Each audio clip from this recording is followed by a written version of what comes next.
Iran ও ইসরায়েলের মধ্যকার চলমান ছায়াযুদ্ধে আবারও মৃত্যু হল তিনজনের।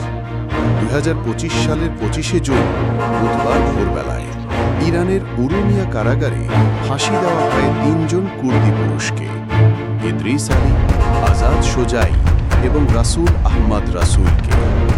তাদের বিরুদ্ধে অভিযোগ ছিল ইসরায়েলের হয়ে গুপ্তচর বৃত্তি ও হত্যাকাণ্ডে সহায়তা। ইরানের রাষ্ট্রীয় সংবাদ মাধ্যম অনুযায়ী তাদের বিরুদ্ধে অভিযোগ ছিল বিদেশি শত্রুর সাথে সহযোগিতার মাধ্যমে বিশৃঙ্খলা সৃষ্টি, আর সেই বিদেশি শত্রু ইসরায়েল। এই তিনজনের মধ্যে দুইজন, ইদ্রিস ও আজাদ, ছিলেন গোলবাগ অর্থাৎ সীমান্ত দিয়ে পণ্য আনা নেওয়ার কাজে নিয়োজিত মানুষ। প্রথমে ধরা পড়েছিলেন মদ পাচারের অভিযোগে, কিন্তু পরবর্তীতে ইরানি গোয়েন্দারা দাবি করে তারা স্বীকার করেছেন আসলে তারা বহন করছিলেন হত্যাকাণ্ডের সরঞ্জাম, যেগুলো নাকি ব্যবহার হয়েছিল 2020 সালে ইরানের শীর্ষ নিউক্লিয়ার বিজ্ঞানী মোহসেন ফাখরিজাদে হত্যাকাণ্ডে। রাসুল আহমদ রাসুল সম্পর্কে জানা গেছে তিনি ছিলেন ইরাকের কুর্দিস্তান অঞ্চল থেকে আসা একজন কুর্দি নাগরিক। ইরানের বিচার বিভাগ সম্পর্কিত সংবাদ সংস্থা মিজান জানিয়েছে এই তিনজনই অ্যালকোহলের চালানের আড়ালে হত্যা সরঞ্জাম প্রবেশ করিয়েছিল।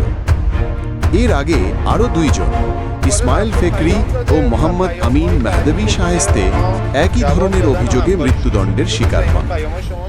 মানবাধিকার সংস্থাগুলো এই মৃত্যুদণ্ডগুলো নিয়ে উদ্বেগ প্রকাশ করেছে, বিশেষ করে যারা জাতীয় নিরাপত্তা সম্পর্কিত অভিযোগে বন্দী আছেন তাদের ভবিষ্যৎ এখন আরও অনিশ্চিত।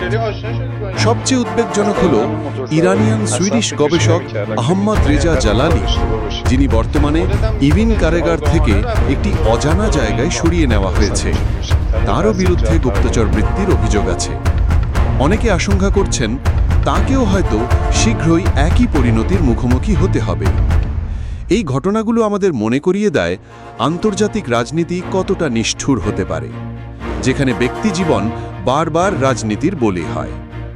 শেষ কথা, রাষ্ট্রের নিরাপত্তা যেমন গুরুত্বপূর্ণ, তেমনি প্রতিটি বিচার যেন মানবতা ও ন্যায় বিচারের আলোকে হয়, এটাই হওয়া উচিত আমাদের সবার চাওয়া।